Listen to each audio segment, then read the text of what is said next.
Thanks very much. Wow, what a great turnout. My name's Jane Golley. I'm the head of the Arndt-Corden Department of Economics here at the Crawford School. It's such a wonderful privilege to come here and introduce our keynote speaker today for the 2025 Mitchell Oration. What a vibrant gathering. I think probably the busiest and most vibrant event of the year in the Crawford calendar. So thank you all for coming. And what a great opportunity to share ideas with each other, just as the Ngunnawal and Ngambri people have done on these lands for tens of thousands of years. And I think we're all very privileged to stand on their land, never ceded. So I pay my respects to all of those past, present and emerging. I'm absolutely delighted to introduce Eric Olander. He's been here for the last couple of days, so I'm sure lots of you have had a chance to converse with him. I've been consuming his various podcasts and videos over the last, year or so actually, even including in the last week or more, and really fantastic speaker. He's got a velvet-like voice, so I hope you'll stay awake for it, because it's a pleasure just to listen to the words coming out, but they're also, I think, really insightful, come from his very deep knowledge and also grounded knowledge, especially of China, with a long and distinguished career as a journalist, working for CNN and the BBC, many others, lots of time spent in China, but also as the co-founder and chief editor-in-chief of the China Global South Project. You understand the Global South from within. I understand you're currently living in Ho Chi Minh City, and is just so well placed to be speaking about this. I think, as you'll gather very quickly when Eric starts to speak, he doesn't mince his words, he tells it how he sees it, and I think that's fairly evident in the title, where he is declaring today and speaking about a post-American international order. Eric's going to speak for about 30 minutes, then we'll open it up to Q&A, so please join me in welcoming Eric to the stage. Thank you. Thank you so much. Thank you. Yes, I'm going to be very disciplined on time today, because I do want to let time for questions, because I know this is a topic that many of you are interested in. I want to thank also Cameron and Stephen for the very kind invitation to come today to talk about what is a really very sensitive project. If we could, let me go back. Oh, there we go. I always start my presentations with this slide here. China is a very provocative and sensitive topic. Too much of the discourse, particularly here in Australia and certainly in the United States, is either you hate China or you love China. I don't look at China as good or bad. I look at China as complicated. And I'm not here to persuade you of anything. You take away with it what you see. I'm just going to lay out an argument, and you can decide if you think that it is persuasive or not. But this is not about trying to compel you to believe that China is good or China is bad. I'm going to take a much stronger point of view than I think what you've heard here over the past couple of days. The world doesn't exist as we know it anymore. It's over. What you have learned up until now is over. These are structural changes. USAID is not coming back in any meaningful form. The American taxpayer doesn't want it. The American taxpayer doesn't believe in it. In Europe, we're seeing a downgrade of aid. I think I heard the other day that 2,000 FCDO folks are going to be losing their jobs pretty soon. There's a shift in Europe now towards buying a lot more guns. There's a shift here in Asia to buy a lot more guns. You cannot have guns and butter at the same time. Governments are going to shift their defense spending up massively. So these shifts into aid are, in my view, structural, and they will be for the foreseeable future. There's a lot of people who say, well, when Donald Trump is out of power and Gavin Newsom comes back into power, everything's going to be fine. That's not true, because the American Congress will still be as divided as it always is. This is actually not just an American thing.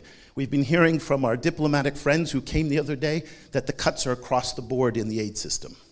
So the Western aid system is, I don't want to say collapsing, but it is restructuring to a point that we won't recognize it as it was. We have to start the thinking over again. This is 0 day right now. And at the same time, there is a big change not only happening on the bilateral side, but it's happening at the institutional side as well.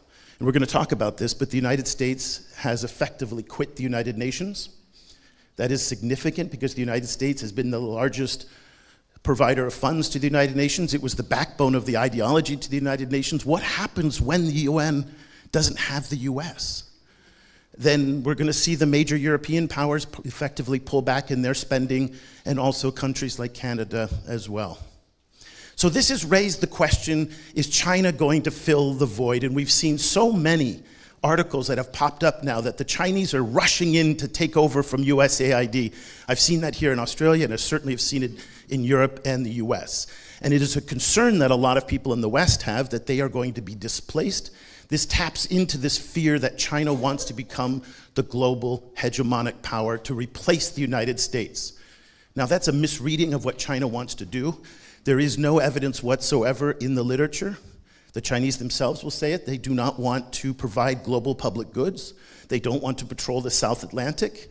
They don't want to ensure the global security for oil around the world. That is not what they want to do, and they certainly do not want to replace the United States or the West in the foreign aid system.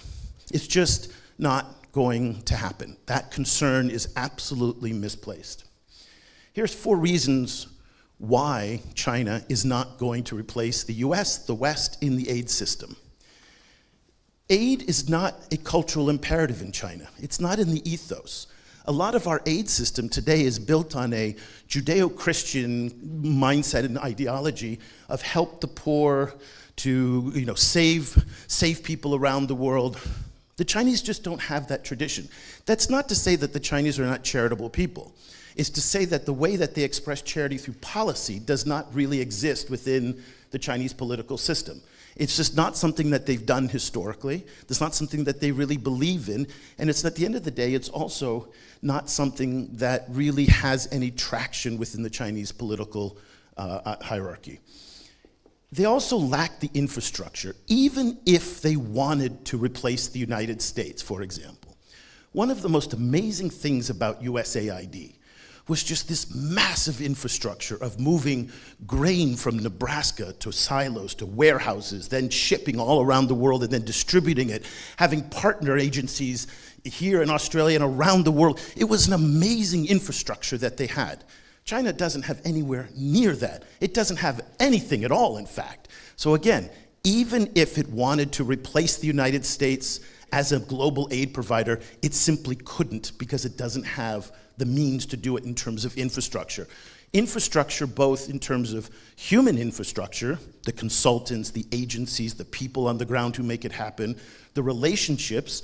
They don't have the network of partners that USAID had. One of the things that shocked me a little bit when USAID went out of business was just how far USAID money was spread around the world. The Chinese aren't going to do that. Again, even if they wanted to, they wouldn't be able to build that infrastructure. They also don't have the physical infrastructure that aid requires, so they're not going to do that. China today is not the China of 10 years ago. China's economy today is mired in massive amounts of debt, domestic debt, massive amounts of property deflation. They have a huge property crisis. The Chinese economy is encountering a maturation and a slowdown and a transformation. Youth unemployment in many parts is 20, 30, 40%. They don't have the cash to pump $11 billion of aid into Africa every year, even if they wanted to. Again, even if they wanted to do what the Western narratives were saying that they wanted to do, they simply can't. They don't have the money to do it today. China is borrowing money heavily. China is indebted heavily. So the idea of spending tens of billions of dollars on foreign aid, just not possible. Again, even if they wanted to. Finally, and this is something that's underappreciated, foreign aid in China is just as unpopular as foreign aid is in the United States, in Europe, and probably here even in Australia. Okay? You ask the average Chinese person on the street, should we be sending money to Africa or to Southeast Asia to help them in their education, just give money away for free? I guarantee you the responses would be exactly the same. People would say, why are we giving money to them when my school, my road, when we still have 100 million people who are poor in China? Why? That doesn't make any sense. Here's what's interesting. In 2018, at the Forum on China-Africa Cooperation that was happening in Beijing, they announced then it was a $60 billion aid package, and I was sitting online in China at the time when this happened, and it was absolutely fascinating. As soon as that news came out on WeChat, people started flooding WeChat furious. Why are we giving money to the Africans like this? This is crazy. Now, what they didn't know was that a big chunk of that $60 billion is in the form of loans, which is profit-making, but they didn't say that. But within 2 or 3 hours of the news of the $60 billion package in 2018 going on WeChat, the censors kicked in and started wiping it clean. There was no more discussion of this. Since 2018, in 2024, the same thing happened. No discussion. It's all been wiped. And then at the BRI Forum, when they announced $50 billion, same thing. It all got wiped. The conversation about aid in China is censored now for that reason. So it gives you an indication that this is not a popular topic at home. There's not a lot of political will to spend billions of dollars on foreign aid. So again, even if China wanted to do this thing that the Western media in the West is concerned about, they couldn't do it even if they wanted to. But what are the Chinese doing? They're not standing still. And this is really important. So right after USAID went down, all of a sudden, and you see all these concerns start to pop up now about are the Chinese filling the void, we start seeing these headlines of the Chinese announcing some very targeted strategic deployments of capital in very, very particular places. So the first one was the demining in Cambodia. When USAID pulled out of this, and again, I live in Vietnam, so this is a topic. They also, by the way, cut their Agent Orange rehabilitation in Vietnam, which is similarly kind of painful as the demining is in Cambodia. But when they came in when the US pulled out of Cambodia, there was abject fear in Cambodia. For anybody who knows this region, landmines continue to be a scourge of daily life for farmers and for everyday people. And these are mines that were left going back to the 70s and 80s. But unfortunately now with the Thai-Cambodia conflict, we have more mines coming back in again. So demining is a very, very frontline issue. The Chinese came in with a $4 million donation, $4.4 million donation. The symbolism of this was very important because they were backfilling a USAID initiative. So this got a lot. But again, the amount, very, very small. A fraction of what the US was spending in this campaign. Same thing here in the Africa CDC, $4 million. Very targeted because it backfilled the US withdrawal. Now, notice that this one was done with the South Koreans. So we don't actually know, was this 3 million by the South Koreans, 1 million by the Chinese? Did the Chinese provide goods? We don't know much about it. That's another hallmark of what the Chinese do, is they capture the headline, but the substance of what they're doing is oftentimes very opaque. But what this shows us is they're going to come in with very targeted, usually low dollar amount, that are high profile, that also have a political objective to it as well. These were very skillfully chosen in order to capture attention at the moment that they did it. And so again, this is all about the geopolitics of it. And then came the Mandalay earthquake. This was a milestone in many ways. Myanmar, for those of you who are not familiar with it, is this tragic case of a country that's been wrapped up in civil war, insurgency, now beset by scam centers, drug running. The Myanmar-Chinese border is a lawless zone. And then this near 8.0 earthquake comes and just rips through a country that was already on its knees. Now, what was fascinating about this is that this earthquake came in March just as USAID was being doged, just as everything was being cut down. Now, normally on an earthquake like this, one of the largest responses would be the United States government. In fact, every major international disaster of the past 10, 20, 30 years, the US has always had a response. What I want to show you here is the Chinese response. And it was very interesting because a lot of things happened for the first time on a scale that we had not seen before. Let me see if I can you play that video? So I'm going to show you, so this is some of the video that started to come through. What you're going to see in the video, a couple things. The imagery and the iconography of it all is very important, and how they project this. First of all, you're seeing kind of this orderly, large-scale deployment of resources within 24 hours of the earthquake happening. The most important thing I want you to look at are those Y-20 cargo planes. Those are like the C-130s that the US had. This is a relatively new capacity for the Chinese to be able to deploy large amounts of resources. What they're showing here in this media, and you're going to see the media imagery of what they did in Myanmar, is absolutely essential to project this power. China has arrived as a major power that can respond quickly in a way that the US once was the only one who could do this. Again, these Y-20s, and we started to see the Y-20s now also in Pakistan a couple of months ago too. So this deployment of resources, of technology, of military capacity is again something that we haven't seen. Now, one of the things about earthquake response, in this particular case about Myanmar, China itself is beset by earthquakes as comparable as what we see in Myanmar. So they have skills, resources, material, technology, dogs ready to go. Interesting, the deployment that came for this response also came from across the country. One of the trends that we see across the board in Chinese engagement in the global south is that the central government, for the most part, is starting to pull back more. What we saw in Myanmar was Chongqing, Hong Kong, Shanghai, Shenzhen, all sending people and material into Myanmar. We can go on to the next one. And so this was a milestone in many respects because they used this as an opportunity to project power and to tell their new story as the emergent power, or increasingly the hegemonic power in Asia. In particular, one of the things we saw was the deployment of Chinese technology. This was a major part of their narrative. Chinese drones, heat-seeking drones looking under the rubble for people. This was a display, a capacity that no one else has really had up until now. Again, this idea of of large quantities of aid coming in very, very quickly was also part of their messaging. Here's the Chongqing, the Blue Sky Rescue Teams.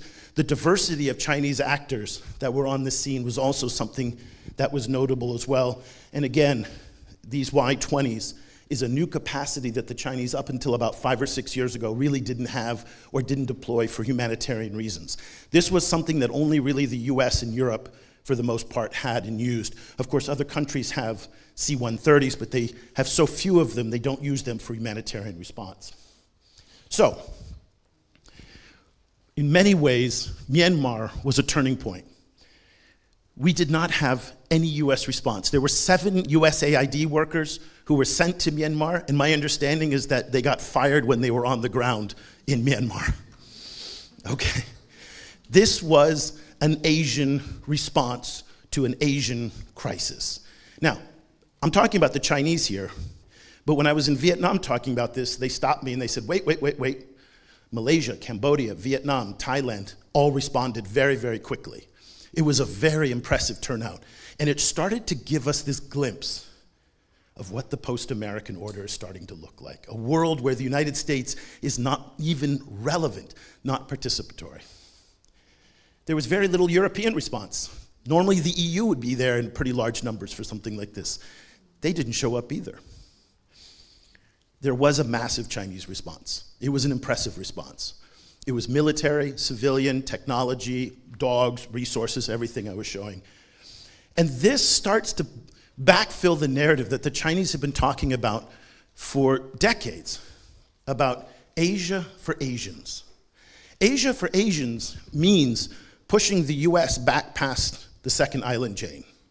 They want the US out of continental Asian affairs. This is what it starts to look like. We started to hear this in some of the narrative coming out of the foreign ministry in response to the Myanmar, that we took care of our own affairs. We didn't need them. That was a very important milestone. Okay, so behind these humanitarian responses, which we're starting to see more frequently, again, Pakistan just showed up on the radar where the Y-20 showed up, aid is coming up. Throughout Southeast Asia, this past 3 or 4 weeks, we saw Chinese response to flooding. $1 million was donated to Sri Lanka just this week. there's an architecture that's starting to take shape that the Chinese are putting forward. So you want to understand the foreign aid situation, you have to understand this architecture. First, the US is withdrawing from the world. They just don't believe that these institutions are worthy. We just have to listen to what Marco Rubio said in his confirmation hearing, where he said, we don't believe that the liberal international order suits the United States anymore. Take him at his word.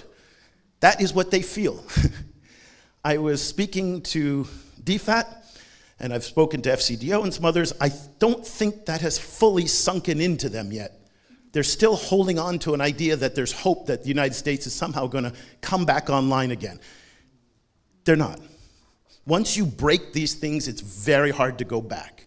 We're not going to get an education department in the United States again. USAID is not coming back. What is broke will not be repaired, and the UN is included in that.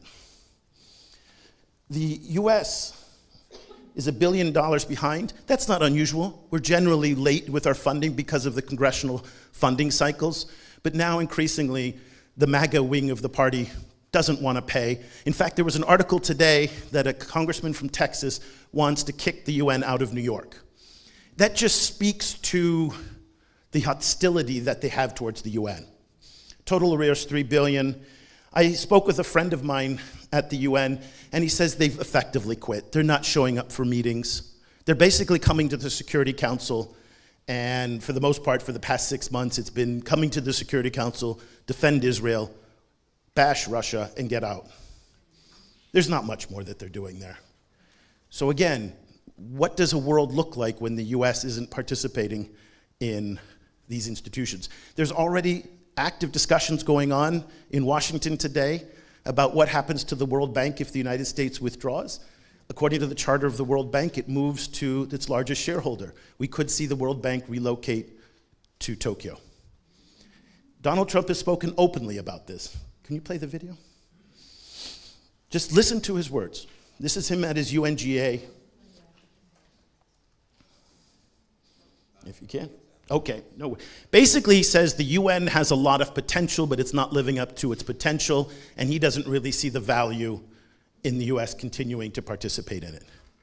We can go to the next slide.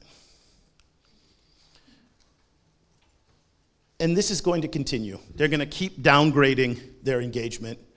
What does that mean? Again, I don't know, but we're in a new world where we don't know how these things are going to unfold. I just want to encourage you not to hold on to the old world, because again, I don't think it's coming back. So, here's China now. China loves the UN in many ways. Largest peacekeeping operation contributor among the P5, second largest financial supporter.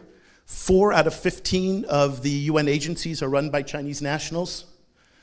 And more importantly, we're going to talk about the UN and the UN doctrines, some of them, not all of them, particularly the Sustainable Development Goals, not the Universal Declaration on Human Rights, serve as the foundation of China's new governance model that it's pushing forward. But it's really important, and this is a fear that we have in the West, that China wants to replace the US and replace the West as this hegemonic power. Again, everything we hear and see says that is not the case. And I like this quote because, again, it's to make more room for China to move and to maneuver, but not necessarily to displace the existing international order. So again, that's a hard concept, I think, for a lot of people who think in very binary terms. It's us or it's them. It's the Soviets or it's the Americans. It's the Chinese or it's the Americans. You can't think like that. And that's not what the Chinese want. So what we're starting to see now is the retreat of a US and this emergence of a new Sinocentric order. So Xi Jinping comes to power in 2012. 2013, he announces the Belt and Road, and along with it, he brings a whole architecture of thought under the Community for Common Destiny, which is under this idea of national rejuvenation. In the United States, we would call that Make China Great Again. The parallels between Xi and Trump are absolutely astonishing. In fact, China is more of a MAGA country than the US would ever be. No immigration, very few public social benefits. We can go down the list of things that they're doing in China, which the MAGA right would absolutely love. But a big part of it is this idea that China was once a great power, but China will never, ever be on its knees again. So there's this grievance-based politics that drives Xi, much like Trump. That the century of humiliation happened, and they nurse it, and they milk it, and it continues to kind of weigh on politics, and this crisis that we have between Japan and China today is firmly anchored in that. If you don't understand the history, you don't understand what's happening there. But this idea of national rejuvenation and the community for common destiny is the architecture for Xi Jinping thought, and that is what all of this is kind of guided in, this very strong nationalist drive for the rejuvenation of the Chinese state. They want to create an alternative to the US-led international system, not a replacement, but it is a parallel international governance architecture. And the idea, what in their mind, is they say that the US is a hegemonic unipolar power that forces countries to accept its terms or else. Now, Trump certainly is doing that now, certainly. But China says we want to build a cooperative, particularly with global South countries at the core. We want you to be at the table. And they feel that global governance is broken. And they have taken full advantage of the horrors of Gaza, and they have conveniently overlooked the horrors of Ukraine because it doesn't suit them. They have seen the duplicity in the international system when the West and countries like Australia will preach all sorts of things about going green to developing countries, and yet I choke on Australian coal in this winters in Vietnam. Australia remains one of the largest fossil fuels producing countries in the world. And they have highlighted the duplicity and hypocrisy of the rules-based international order that they feel has not treated developing countries and themselves well. So they want to reform global governance. So what does this actually look like in practice? So here are some of the institutions. And this is very important because when a Chinese ambassador gets to a country like Togo, or pick any country, even Vietnam, anyone, and he sits down with the foreign minister, and the foreign minister says, "What do you got? What do you want to do?" The ambassador says, "What do you need? Because I've got a lot of things now that I can help you with. We've got the BRICS, we've got the Shanghai Cooperation Organization, we've got the new development bank, we've got the new SEO development bank, we've got the Belt and Road, we've got now 5 new governance initiatives that all include you at the center of it." The rules-based international order did not include you. And we heard from our ambassadors and our diplomats yesterday, and this is typical, that what the West wants to do is maintain the rules-based international order. And if you're sitting in Vietnam, or if you're sitting in Africa, or if you're sitting in Latin America, that rules-based international order is backwards looking. You want to preserve the system the way it was. And the way it was did not serve global South countries very well. Remember, April of this year was the 50th anniversary of the end of the war in Vietnam. I was alive for that. The Cold War was brutal to the global South. We in the West have largely forgotten these traumas. Most of the people in power today in Vietnam emerged from that. So when we talk about preservation of the rules-based international order as being fair, well then they look to Gaza and they say, "I don't understand. You said that it's fair, but yet you didn't enforce the rules." Same with Russia. You said it was fair, but you didn't enforce the rules. Now in the Caribbean, we're blowing ships out of the sea completely in an extrajudicial way. So what is this rules-based international order, you say? The Chinese pick up on this and they say, "We want to include you." So we've got the new 5 Gs. These are very important. These are very opaque, very vague concepts. Those are features, not bugs. So we've got governance, development, security, civilization, and AI. We'll start with development. This is the most important one for you. The GDI was launched on the sidelines of the UN General Assembly in 2022. 70 foreign ministers or deputy ministers were in attendance for this thing in New York. The New York Times didn't even send a reporter. They're not paying attention, they don't care, they're not even seeing it. But when 70 foreign ministers show up for something, that's important. And the GDI, you'll talk to foreign ministers and they'll say, I don't know what it is, but might as well put my name down, can't hurt. But what it is it's tied in with the SDGs, which is why this is very important about the survival of the UN for China's future engagement. It's an inclusive development strategy. This is very important because that's forward-looking again. It's not backwards-looking. We don't quite know what they want to do with it. They haven't actually committed hard cash to it, even though they're now starting to fold in money as saying that this was a GDI initiative. So you know when they do these announcements, they say, we have attached $10 billion to something, and those are deals that they've had for on the table for 3 years that they all of a sudden rebrand as GDI. So again, we don't quite know what it is. The language sounds good, so countries are signing up because they go, why not?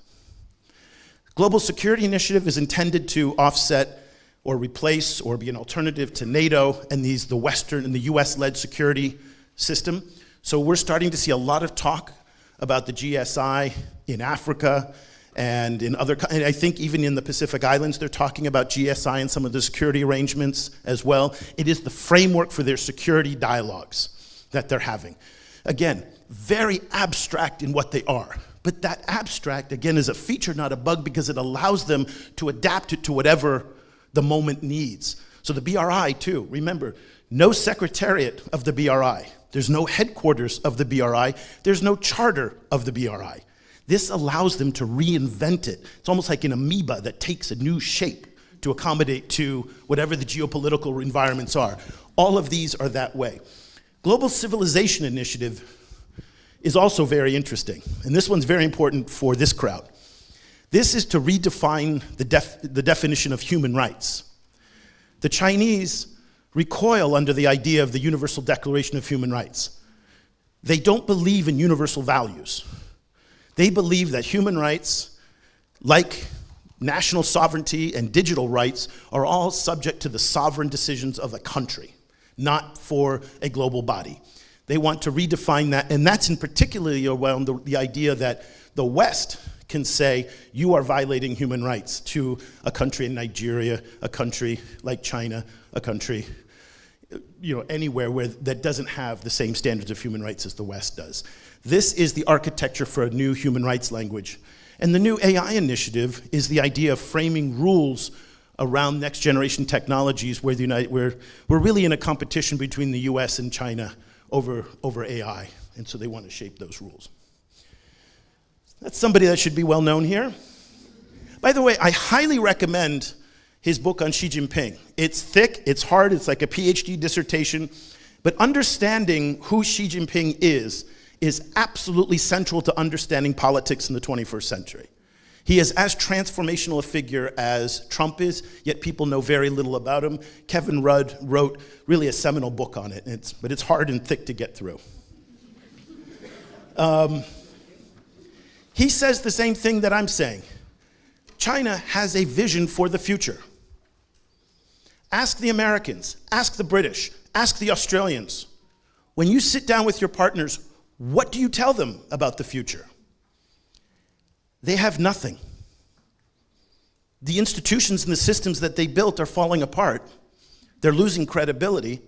They don't have a forward-looking vision. They struggle to articulate a forward-looking vision. This is why China is getting traction, because when they sit down, that ambassador sits down, and he's got the 5Gs, he's got the institutions, he's got the gatherings.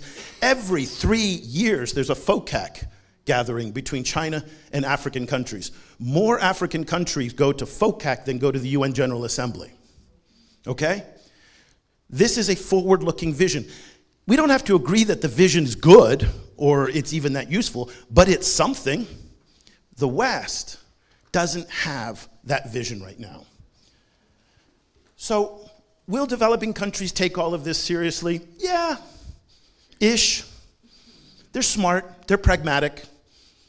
They're gonna sign up. Don't interpret that their participation at FOCAC or their participation at these forums or their signing up to the GDI means that they're buying into everything Chinese. They're not. They're being pragmatic. They're being, you know what? I'll take a chance. At worst, I get a free trip to China. At worst, I ingratiate myself with a P5 Security Council member who might be able to help me if I need some help at the World Health Organization, who might be able to help me if I need some help somewhere else. That's politics. So we are interpreting sometimes, again, in this very binary way.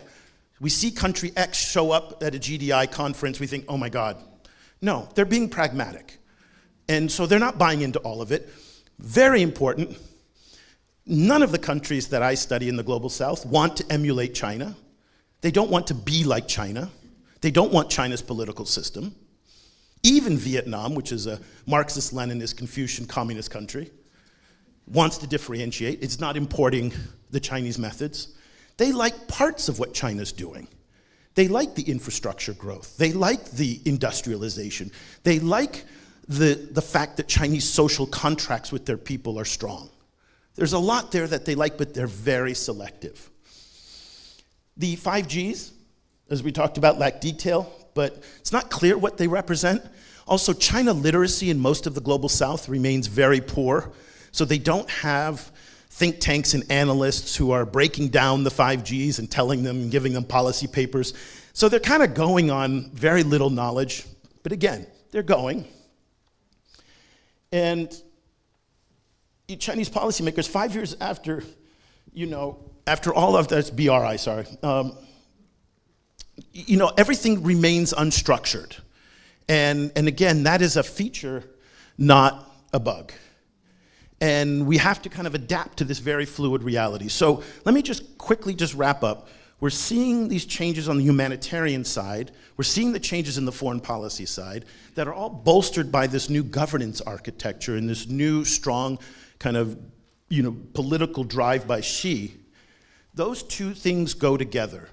And I think this is the architecture of what an emerging post-American order looks like. And again, Myanmar was a first peek at it, but I don't think it's going to be the last. So let's stop there, maybe.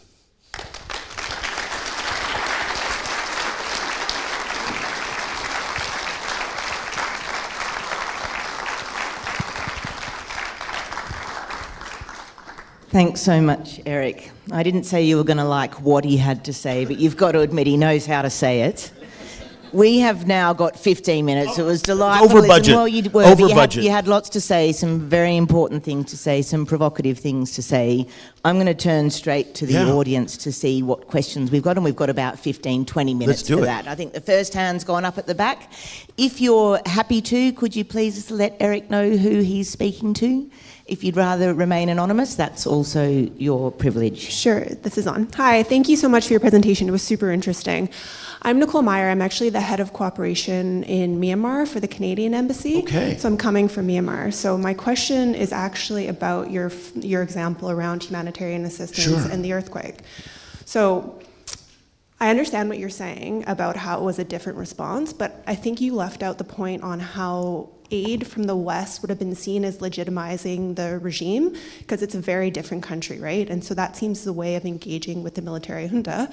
So it's a very specific context as well, that one example around humanitarian assistance. So my question for you is, do you think you would see the same thing if an earthquake like what happened in Mandalay happened in the Philippines or Indonesia? Because I think you might see something different. The Philippines is a very particular case given the political tensions that are there. If we see a change of government in the Philippines and a Duterte-allied candidate wins the presidency, possibly, okay? Indonesia, yes, I do believe you would see, given the close relationship between Prabowo and the Chinese. I think you would see the same Y-20s coming in, and I think you would see equally robust as what we saw in Myanmar. Certainly Vietnam, probably not. The Vietnamese would be very sensitive to that. So the point that you're making that Myanmar is in some ways unique is an absolutely important point to make. I still struggle with the idea that the regime is bad, so therefore we're going to deprive the people of aid. I just have a problem with that. And I think I think a lot of people have a problem with that. I think the people who were suffering didn't have anything to do with the regime.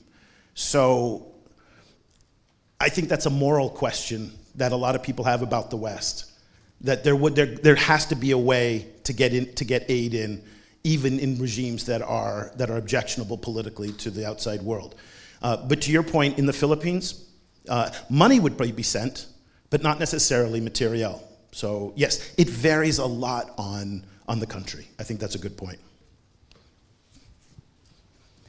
Jenny Gordon, ANU. Thank you. That was great. Great to kind of make people think about what's going on. But my question is, what do you think is going to happen when these pragmatic developing countries do things that China doesn't like? How much is it going to wield either the soft power of the kind of, well, we'll come and help you if we like you, and we won't come and help you if we won't, and the harder power of, well, you're pretty dependent on us on a supply chain. I suspect militarily that's not going to be the issue, but it's going to be the economic and the sort of that aid. But what's your thoughts on how much they're going to wield that kind of power? So the good news for almost every developing country, except a few here in the Pacific Islands, is that the things that they would do that would provoke that kind of reaction to China are what I call, okay, here's my acronym to remember, these are the red lines. 4T, HK, XJ, SCS, okay? These are the lines here. Okay, 4 T's. Taiwan, Tibet, Tiananmen Square, the party. XJ, Xinjiang, HK, Hong Kong. C is COVID. SCS is South China Sea. Now, it gets longer and longer. And by the way, it feels like Australia hit all of those at one point. So Australia is the perfect example. You cross these lines, you get this blowback. Australia, by the way, is also the example for China pushing as much coercion as it could on Australia, and it didn't work. Okay, but a small developing country that doesn't have huge amounts of bauxite and iron ore doesn't have that luxury. The good news for most of these small developing countries is they don't give two craps about Xinjiang, about Hong Kong, about South China Sea, about the party, about Tiananmen Square, all of that. So therefore, they don't come anywhere near the red lines. I said the Pacific Islands is a little bit different because there's a cluster of 3 countries here that still recognize Taiwan. That makes these Pacific Islands a central focus for the Chinese to either constrain those islands, interfere in those islands, or try and persuade them to switch their allegiance, which Palau will never do in Micronesia. So this is not a concern. The Chinese coercion that we're seeing, say, here in Australia is not happening in Botswana, it's not happening in Burundi, because they're not touching on those red line issues. And those are the red line issues that would provoke a Chinese backlash. Hi, Helen Durham, CEO Red R Australia, and thank you, Eric. I think that it's incredibly important that you give a lecture like this, and that we don't sleepwalk into the idea that we're going back to the same. I wanted to flag the issue around the fear, obviously, of peer-to-peer conflict. We've had the last few decades of, obviously, a focus on non-international armed conflicts, and now there's a lot of discourse, particularly in the military, that we're looking at big peer-to-peer conflict.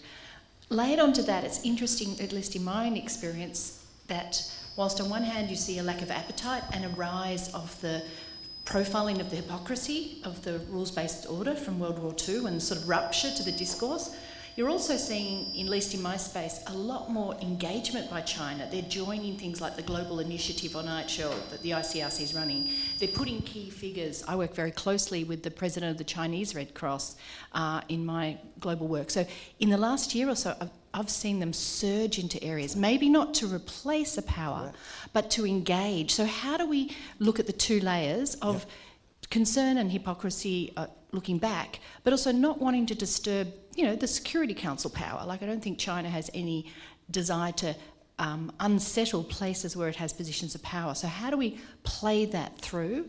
And then what do you think about this peer-to-peer discourse? Is it something China is enjoying the murmurs about, or is it something that is coming from a paranoid point of view? So let's start with the UN agencies, for example, and the globalization. The Chinese are very keen to really be a norm setter. So this is why their placement at the International Telecommunications Union is so important. And their norm setting on technology, their norm setting on AI, their norm setting on all sorts of different ways. Now increasingly we're seeing standard gauge railways being installed all over the world. The railway standards, the railway technologies, the switching methods, all Chinese. So they really do believe in these international institutions. So that's why you're seeing very active engagement in these institutions, because they want to be present in norm setting. They clearly see an opportunity that the United States is pulling out. They're trying to be much more engaged and much more active. Again, to that Chinese scholar that I put in there, they are not trying to replace or overthrow the system. Very, very important. When you hear Sky News talking about that, and some dipshit analyst on Sky News saying that, you have to go, it's just not true. Okay, and to your point, they are participating in the ICRC, they're participating in a lot of these institutions. When they went to the Obama administration and said, we believe that the IMF charter is very clear in saying that shares are allocated based on the size of the economy, so we should have the second largest shares. The Obama administration said no. So then they went and started their own institution in the form of the AIIB. The AIIB performs at international standards. Australia's a member, the UK's a member. So this is not them trying to withdraw at all in the system. They do want to shape the system to their norms, to their values, and to their politics. In many ways, we find that very foreign, strange, and fearful. On the peer-to-peer conflict part, on the one hand, I think China, and it sells you look at Chinese media, nationalist media, they love this idea that if a war was to break out in the South China Sea, pretty much all of the war game scenarios show that the Chinese would emerge victorious. They also don't like this because they're not 100% confident that they're ready for this. And they also know that if war breaks out, that will send them into a period of economic darkness for potentially 20 years. So on the one hand, there's this sense of like, we finally made it. On the other hand, it's like, oh, yeah, we need to hold. And you see these contradictions on the one hand, and you see this play out. Are they a developing country or a non-developing country? According to the World Trade Organization, now they pulled back, and they're not a developing country. But in Brazil at COP30, they said, no, we're very much a developing country. They didn't want to take the leadership at COP30 when everybody wanted to put them up on the pedestal. So this type of schizophrenia is very common right now in where we are, whether they are a peer with the US or not, whether they are a leader, whether or not, whether they're an industrial economy or a poor economy. There's a lot of that schizophrenia around. Again, this is what makes China so complicated to understand. If I may start, my name is Zahid Iqbal, and I represent a company, Australian engineering and development company called SMEC. And we predominantly work into the Southeast Asia, and Africa, a lot of areas. So I liked one of your statement, which is Asia for the Asian. So that's happening. Well, that's their statement, not mine. You have presented it. Thank you so much. And while we are working in the region, and we can see that countries like Malaysia is already come out of the middle-income country. Indonesia is middle-income country, and Philippines will be middle-income country in a few years. So all these powers are actually the Asian country. They're gathering wealth and everything. So in the years to come, there will be a global shift and the vacuum which has been created by the USAID pulling out. So where do we, as an Australian aid agency, Australia, where do we fit into that bigger game into the next maybe a decade or so, if you can give This is hard for Australia, and it's hard for middle power countries because you're too small to move the needle on anything, okay, but you're still big enough to have impact and to be relevant. So the story for me is, number one, you got to come up with this vision thing. This is really important. What do you stand for other than preserving the system the way it was? This is a problem for Canada as well. It's a problem for Europe as well. This is one of the reasons why Europe, it's just remarkable for a continent that has shaped the lives of so many people for 5 centuries now is just completely weak and insignificant. But part of it is the lack of this vision thing.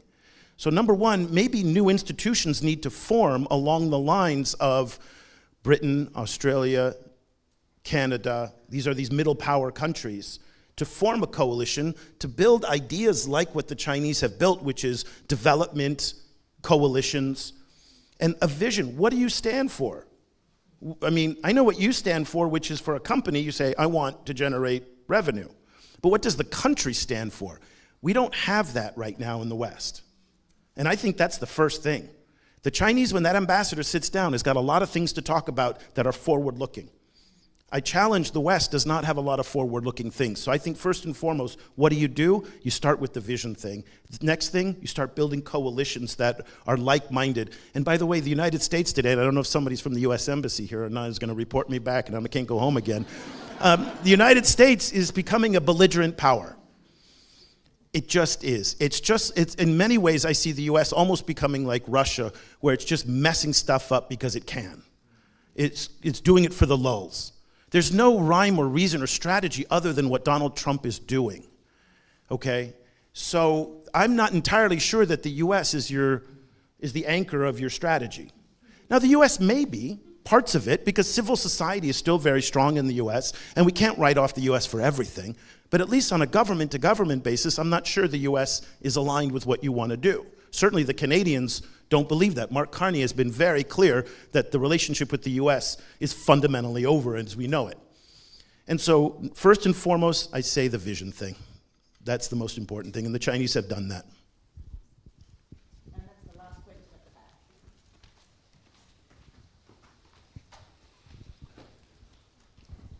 the back. It's Mark Moran. I'm affiliated with the Dev Policy Centre here at ANU. Look, I just want to take what you just said further a little bit. I mean, among those coalition of other countries, with Australia, I mean, Australia, we have most recently it's all been competition, but, you know, we have a strong history in China. I think we were the first Australian embassy from the West. We had a very strong aid program for a very long time. So, you know, do you have a view on what can Australia do as a middle-income country and as a leader in this vision? Yeah. So former U.S. Secretary of State Antony Blinken had this model, which I think worked really well. Compete, cooperate, contest. Okay, so Australia is never going to be an ally country of China. But there are areas of cooperation, particularly in aid and development. Now, the Australians will say, we tried to work with the Chinese in the Pacific Islands, and it didn't work. And I kind of came back at them and said, well, the Pacific Islands is a contested space. This is not a space where you're going to have a lot of trust between the Chinese and the Australians, because both of you want to exert influence. Let's go back to Togo as my example. Find a neutral country where the aid teams can work together, a little bit like what we're talking about with the ICRC. Just get the modalities of communication. Get the understandings of how to communicate, to talk, to engage, just so that from a partner-to-partner basis, relationships form. Start in a neutral place that's not contested. This is one of the things, and this might offend some of the sensibilities of people in this room. When I told the British this, they kind of... the French are actually doing this quite well. The French provide a very interesting model here. They've signed, back in 2022, $1.7 billion for 5 infrastructure deals in the Global South for aid development. But at the same time, the French are very, very clear on contesting China on human rights, on unfair trade practices. They are able to compartmentalize their relationship in such a way. And Macron was just in Beijing this week, and every time he goes to China, it looks like he's about to kiss Xi Jinping. They're so in love. And so you see the cooperate, compete, and contest play out. What fills each of those buckets? And having a very clear vision of what fills each of those buckets. I know the folks here at DFAT are very clear on the competition part. They're not as clear, and they're clear on the contestation part in the South China Sea and other areas. They're not as clear on the cooperation part. And I think that is an area, and even with Australia's limited aid budgets, there are opportunities to do things, but find non or uncontested spaces to do those in, to build up the relationships. But it's just the final point. It's the same reason why militaries do these ship-to-ship transfer trainings of a helicopter landing on one ship and then landing on another ship. So they know how to communicate with each other. They know how the equipment interoperates. We have to do the same thing in aid. I think the Chinese would be willing to learn from you as well. And that's why I think it would work in Togo, but not the Pacific Islands. Well, thanks very much on that note.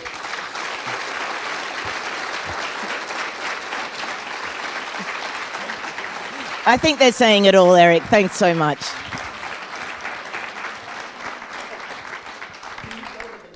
And if you haven't found him already, just go onto any podcast platform or Google him.